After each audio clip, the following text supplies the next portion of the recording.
शांति 24 फरवरी 2023।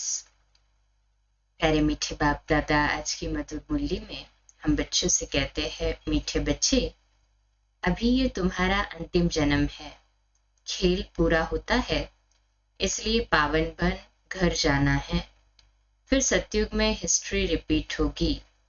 प्रश्न, घर बार संभालते हुए कौन सी कमाल तुम बच्चे ही कर सकते हो? उत्तर, घर बार संभालते, पुरानी दुनिया में रहते सभी से ममत्व मिटा देना, देह सहित जो भी पुरानी चीजें हैं उन्हें भूल जाना, यह है तुम बच्चों की कमाल। इसे ही सतोप्रधान संन्यास कहा जाता है, जो बाप ही तुम्हें सिखलाते हैं। तुम बच्चे इस अंतिम जन्म में पवित्र रहने की प्रतिज्ञा करते हो, फिर 21 जन्म के लिए ये पवित्रता कायम हो जाती है। ऐसी कमाल कोई और नहीं कर सकता। गीत है, तुम ही हो माता पिता तुम ही। ओम शांति। बच्चों को ओम शांति का अर्थ बिल्कुल सहज समझाया जाता है। हर एक बात सहज है। सहज राजाई प्राप्त करते हैं। कहाँ के लिए? सतयुग के लिए। उनको जीवन मुक्ति कहा जाता है। वहां रावण के ये भूत होते नहीं। कोई को क्रोध आता है तो कहा जाता है तुम्हारे में ये भूत है। अच्छा, बच्चों को समझाया है, ओम का अर्थ है मैं आत्मा, फिर मेरा शरीर। हर एक के शरीर रूपी रथ में आत्मा रथी बैठी हुई है। आत्मा की ताकत से ये रथ चलता है। आत्मा को ये शरीर घड़ी घड़ी लेना और छोड़ना पड़ता है। ये तो बच्चे जानते हैं, भारत अभी दुखधाम है। आधा कल्प पहले सुखधाम था। ऑलमाइटी गवर्नमेंट थी, क्योंकि ऑलमाइटी अथॉरिटी ने भारत में देवताओं के राज्य की स्थापना की। वहां एक धर्म था। कहाँ? सतयुग में। आज से 5000 वर्ष पहले बरोबर लक्ष्मी नारायण का राज्य था। वह राज्य स्थापन करने वाला जरूर बाप होगा ना। बाप से उनको वर्षा मिला हुआ है। उन्हों की आत्मा ने 84 जन्मों का चक्र लगाया है। भारतवासी ही इन वर्णों में आते हैं। अभी है शूद्र वर्ण में। शूद्र वर्ण के बाद सर्वोत्तम ब्राह्मण वर्ण आता है। ब्राह्मण वर्ण माना ब्रह्मा के मुखवंशावली है। प्रजापिता ब्रह्मा के जरूर एडॉप्टेड बच्चे होंगे। बच्चे जानते हैं कि भारत पूज्य था, अब पुजारी है। बाप तो सदैव पूज्य है, वह आते जरूर है पतितों को पावन बनाने। सतयुग है पावन दुनिया। सतयुग में पतित पावनी गंगा ये नाम ही नहीं होगा, क्योंकि वह है ही पावन दुनिया। सभी पुण्य आत्माएं हैं, नो पाप आत्मा। कलयुग में फिर नो पुण्य आत्मा, सब पाप आत्माएं हैं। पुण्य आत्मा पवित्र को कहा जाता है। भारत में ही बहुत दान पुण्य करते हैं। इस समय जब आते हैं तो उनके ऊपर बलि चढ़ते हैं। सन्यासी तो घर बार छोड़ जाते हैं। यहाँ तो कहते हैं, बाबा ये सब कुछ आपका है। आपने सतयुग में हमें अथाह धन दिया था, फिर माया ने कौड़ी जैसा बना दिया है। अब ये आत्मा भी पतित हो गई है। तन मन धन सब पतित है। आत्मा पहले पहले पवित्र रहती है, फिर पाठ बजाते बजाते पतित बन जाती है। गोल्डन, सिल्वर, इन स्टेजेस में मनुष्य को आना है जरूर। सारा चक्र लगाकर पिछाड़ी में तमोप्रधान झूठा जेवर बनना है। सब आत्माएं ईश्वर के लिए झूठ बोलती रहती है, क्योंकि उनको सिखाया गया है ईश्वर सर्वव्यापी है। गाते भी है तुम माता पिता। लक्ष्मी नारायण के आगे भी जाकर ये महिमा करते हैं, परंतु उनको तो अपना एक बच्चा एक बच्ची होता है। जैसा सुख राजा रानी को, वैसा सुख बच्चों को रहता है। सबको सुख घनेरे है, सभी तो वो 84वें अंतिम जन्म में है, दुख घनेरे है। बाप कहते हैं अब फिर से तुमको राजयोग सिखलाता हूँ। बच्चों को समझाया है कि इस रथ में रथी आत्मा बैठा हुआ है। ये रथी पहले 16 कला संपूर्ण था, अब 9 कला। कहते भी है मुझ निर्गुण हारे में अब कोई गुण नाही, आप ही तरस परोई अर्थात रहम करो। कोई में भी गुण नहीं है, बिल्कुल दुखी है, पतित है। तब तो गंगा में पावन होने जाते हैं, सतयुग में नहीं जाते। नदी तो वही है ना। बाकी हाँ, ऐसे कहेंगे इस समय हर चीज तमो प्रधान है। सतयुग में नदियां भी बड़ी साफ स्वच्छ होगी, नदियों में किचड़ा कुछ भी नहीं पड़ता। यहाँ तो देखो कितना किचड़ा पड़ता रहता है, कितना पोल्यूशन है। सागर में सारा गंद जाता है। सतयुग में ऐसा हो नहीं सकता, लॉ नहीं है, सब चीजें पवित्र रहती है। तो बाप समझाते हैं अभी सबका यह अंतिम जन्म है, खेल पूरा होता है। इस खेल की लिमिट ही है 5000 वर्ष। ये निराकार शिव बाबा समझाते हैं। वह है निराकार, सबसे ऊंच परम धाम में रहने वाला। परम धाम में तो हम सब आए हैं, परम धाम से ही हम सब आए हैं ना। कहे हाँ जी बाबा। अभी कलयुग अंत में ड्रामा पूरा हो, फिर से हिस्ट्री रिपीट होती है। मनुष्य जो भी गीता आदि शास्त्र पढ़ते आए हैं, वह बनते हैं द्वापर में। यह जो शास्त्र आदि है वो तो द्वापर से आए हैं। ये ज्ञान तो प्राय लोप हो जाता है, कोई राजयोग सिखला न सके। शिव बाबा के सिवाय कोई भी नहीं सिखला सकता ना। उन्होंने यादगार लिए पुस्तक बनाते हैं। वह खुद तो पुनर्जन्म में आने लगे, उनके यादगार पुस्तक रहने लगे। अब देवी देवता धर्म की स्थापना होती है संगम पर। बाप आकर इस रथ में विराजमान होते हैं। घोड़े गाड़ी की बात नहीं, इस रथ में साधारण बूढ़े तन में प्रवेश करते हैं। वह है रथी, गाया भी जाता है ब्रह्मा द्वारा ब्राह्मण रचे, यह है मुखवंशावली ब्राह्मण।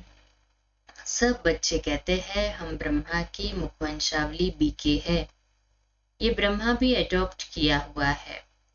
बाप खुद कहते हैं मैं इस रथ का रथी बनता हूँ, इसको ज्ञान देता हूँ, शुरू इनसे करता हूँ। कलश देता हूँ माताओं को। माता तो ये भी ठहरी ना, पहले पहले यह बनते हैं फिर तुम। इनमें तो वह विराजमान है, परंतु सामने किसको सुनाए। फिर आत्माओं से बैठ बात करते हैं, और कोई विद्वान आदि नहीं होगा जो ऐसे आत्माओं से बैठ बात करे कि मैं तुम्हारा बाप हूँ, तुम आत्माएं निराकार हो, मैं भी निराकार हूँ, मैं ज्ञान सागर स्वर्ग का रचयिता हूँ, मैं नरक नहीं रचता हूँ। ये तो रावण माया नरक बनाती है। बाप कहते हैं मैं तो हूं ही रचयिता, तो जरूर स्वर्ग ही बनाऊंगा। तुम भारतवासी स्वर्गवासी थे, अब नरकवासी बने हो। नरकवासी बनाया रावण ने, क्योंकि आत्मा रावण की मत पर चलती है। इस समय तुम आत्माएं राम शिव बाबा श्री श्री की श्रीमत पर चलते हो। बाप समझाते हैं अब सब का पार्ट पूरा हुआ है, सब आत्माएं इकट्ठी होंगी। जब सब आ जाएंगे तब फिर जाना शुरू होगा, फिर विनाश शुरू हो जाएगा। भारत में अब अनेक धर्म हैं, सिर्फ एक आदि सनातन देवी देवता धर्म है नहीं। कोई भी अपने को देवता नहीं कहते। देवताओं की महिमा भी गाई है, सर्वगुण संपन्न 16 कला संपूर्ण, संपूर्ण निर्विकारी मर्यादा पुरुषोत्तम अहिंसा परमो धर्म। फिर अपने को कहेंगे हम नीच पापी। जो सतो प्रधान पूज्य थे वह तमो प्रधान पुजारी बन पड़ते हैं। द्वापर से रावण का राज्य शुरू होता है। राम राज्य है ब्रह्मा का दिन, रावण राज्य है ब्रह्मा की रात। अब बाप कब आए? जब ब्रह्मा की रात पूरी हो तब तो आए ना। और इसी ब्रह्मा के तन में आए, तब तो ब्रह्मा सो ब्राह्मण पैदा हो। उन ब्राह्मणों को राजयोग सिखलाते हैं।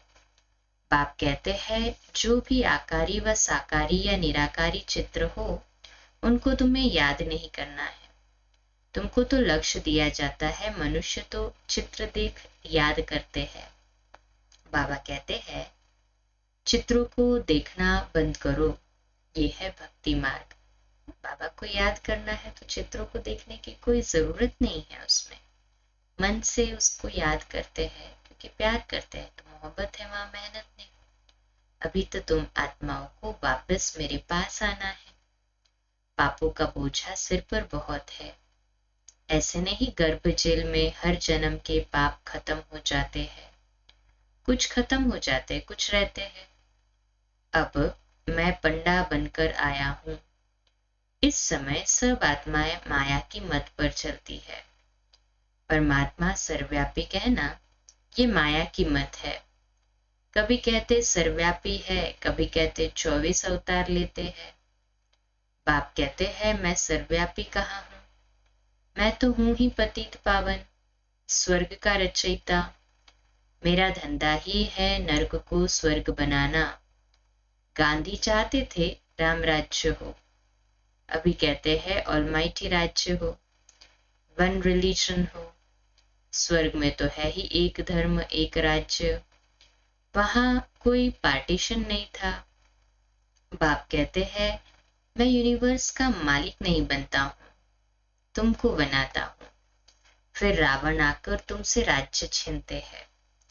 अब मैं सब तमो प्रधान, बाबा कहते हैं अभी तो है दुनिया में सब तमो प्रधान और पत्थर बुद्धि, सतयुग में है पारस बुद्धि। ये बाप समझाते हैं रथी बैठे हैं। आत्मा ही बात करती है तो इनकी आत्मा भी सुनती है, ब्रह्मा बाबा की आत्मा भी सुनती है। कहते हैं बच्चे कोई भी चित्र को नहीं देखो, माम एकम याद करो, बुद्धियोग ऊपर लटकाओ। जहां जाना है उनको ही याद करना है। एक बाप बस, दूसरा न कोई। वही सच्चा पातशाह है, सच सुनाने वाला। तो तुम्हें कोई भी चित्रों का सिमरन नहीं करना है। यह शिव का जो चित्र है उनका भी ध्यान नहीं करना है, क्योंकि शिव ऐसा तो है नहीं। जैसा हम आत्मा है, जैसे हम आत्मा है वैसे वह परमात्मा है।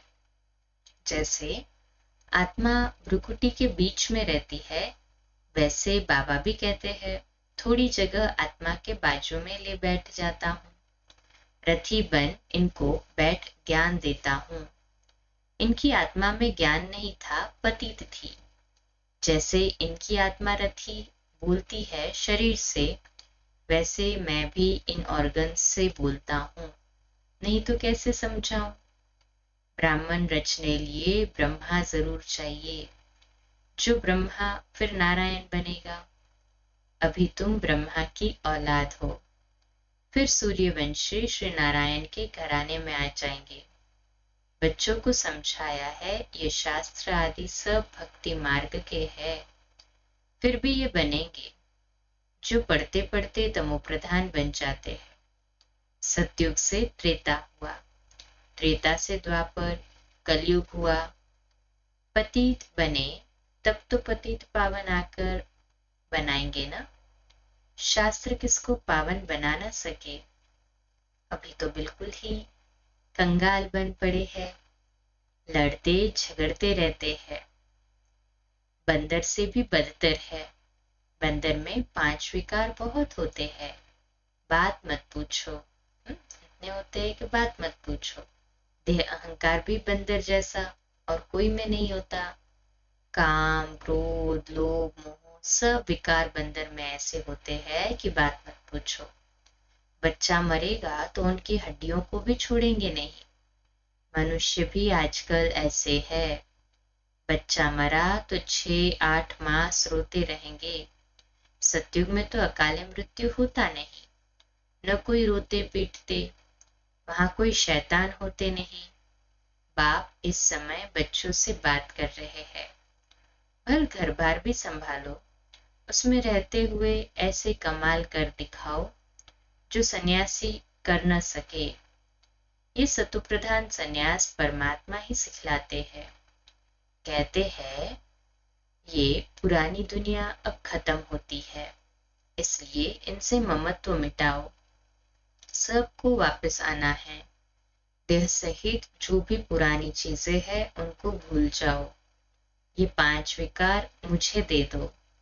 अगर अपवित्र बनेंगे तो पवित्र दुनिया में आ नहीं सकेंगे। बाप से प्रतिज्ञा करो इस अंतिम जन्म के लिए, फिर तो पवित्रता कायम हो ही जाएगी।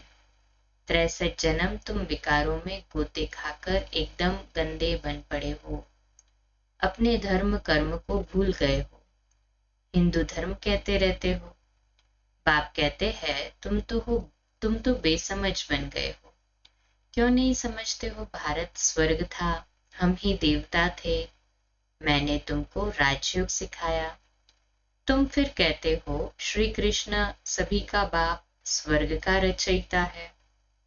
बाप तो निराकार सब आत्माओं का बाप है। फिर उनके लिए कहते हो कि सर्वव्यापी है। तुम अपने बाप को गाली देते हो। शिव शंकर को मिला दिया है। कितनी ग्लानि कर दी है। शिव तो है परम पिता। कहते हैं मैं आता ही हूं देवी देवता धर्म स्थापन करने। फिर विष्णु के 2 रूप कहते हैं। भागीरथ भी कहते हैं। तुम अर्जुनों को कहते हैं मैं इस रथ में आया हूं युद्ध के मैदान में तुमको माया पर जीत पहनाने। सतयुग में न नारायण होता है। हाँ, बाबा कहते हैं सतयुग में नारायण होता है। हाँ, वहां तो रावण नहीं होता, न रावण होता है, न जलाते। जब होगा ही नहीं तो जलाएंगे क्या। सतयुग में न रावण होता न जलाते। अभी तो रावण को जलाते ही रहेंगे। अच्छा, मीठे मीठे सिखिलदे बच्चों प्रति माता पिता बाप दादा का याद प्यार और गुड मॉर्निंग। रूहानी बाप की रूहानी बच्चों को नमस्ते। हम रूहानी बच्चों की रूहानी माता पिता बाप दादा को याद प्यार, गुड मॉर्निंग और नमस्ते। वाह बाबा वाह, शुक्रिया बाबा शुक्रिया। धारणा के लिए मुख्य सार। पहली पॉइंट, कोई भी चित्र का सिमरन नहीं करना है। विचित्र बाप को बुद्धि से याद करना है। बुद्धि योग ऊपर लटकाना है। दूसरी पॉइंट, वापस घर चलना है, इसलिए देह सहित सब पुरानी चीजों से ममत्व निकाल देना है। संपूर्ण पावन बनना है। वरदान, बाप के राइट हैंड बन हर कार्य में सदा एवर रेडी रहने वाले मास्टर भाग्य विधाता भव। विश्लेषण, जो बच्चे राइट हैंड बन बाप के हर कार्य में सदा सहयोगी, सदा एवर रेडी रहते हैं, आज्ञाकारी बन सदा कहते हाँ बाबा हम तैयार हैं। बाप भी ऐसे सहयोगी बच्चों को सदा मुरब्बी बच्चे, सपूत बच्चे, विश्व के श्रृंगार बच्चे कहे मास्टर वरदाता और भाग्य विधाता का वरदान देते हैं। ऐसे बच्चे प्रवृत्ति में रहते भी प्रवृत्ति की वृत्ति से परे रहते हैं। व्यवहार में रहते अलौकिक व्यवहार का सदा ध्यान रखते हैं। ऐसे सभी बाबा के राइट हैंड बच्चे हैं ना, सदा एवर रेडी। सभी क्या हो गए, मास्टर भाग्य विधाता। तो आज का हमारा स्वमान लिखने और अभ्यास करने के लिए, मैं मास्टर भाग्य विधाता आत्मा हूँ। मैं मास्टर भाग्य विधाता आत्मा हूँ। स्लोगन है, हर बोल और कर्म में सच्चाई सफाई हो तो प्रभु के प्रिय रत्न बन जाएंगे। हर बोल में सच्चाई सफाई हो तो प्रभु के प्रिय रत्न बन जाएंगे। आज का अव्यक्त इशारा है, संपूर्ण प्रत्यक्षता का नगाड़ा बजाने के लिए सिर्फ यही बात विशेष अंडरलाइन करनी है, प्रत्यक्षता और प्रतिज्ञा। कौन सी 2 बातें अंडरलाइन करनी है, एक प्रत्यक्षता और सेकंड प्रतिज्ञा। दोनों का बैलेंस सर्व आत्माओं को बाप दादा द्वारा ब्लेसिंग प्राप्त होने का आधार है। तो प्रतिज्ञा करो कि कभी भी किसी भी हालत में हार नहीं खाएंगे। परमात्मा गले का हार, श्रृंगार, विजयी रत्न बनेंगे। ऐसी प्रतिज्ञा करना अर्थात प्रत्यक्ष सबूत देना है। तो ऐसी प्रतिज्ञा करना कि कभी माया से हार नहीं खाएंगे, परमात्मा गले का हार, श्रृंगार और विजयी रत्न रहेंगे। तो बाबा हम सभी से पक्का कराते हैं कि ऐसी प्रतिज्ञा करना अर्थात प्रत्यक्ष सबूत देना ही परमात्मा प्रत्यक्षता का आधार है। अच्छा, कम बोलो, धीरे बोलो, मीठा बोलो, सत्य बोलो, सोच समझकर बोलो। निमित्त भाव, निर्माण भाव, निर्मल वाणी। ओम शांति। आज का नया दिन आप सभी को मुबारक हो, मुबारक हो, मुबारक हो। शुभ दिवस। कल सुबह अमृत वेला 3:30 से 4:30 मुरली क्लास, नेक्स्ट लिंक 4:45 बजे, और आज रात्रि 8:45 बजे अव्यक्त वाणी, और जो 18 जनवरी की हम रिवाइज कर रहे हैं उस पर आधारित रात्रि क्लास। ओम शांति।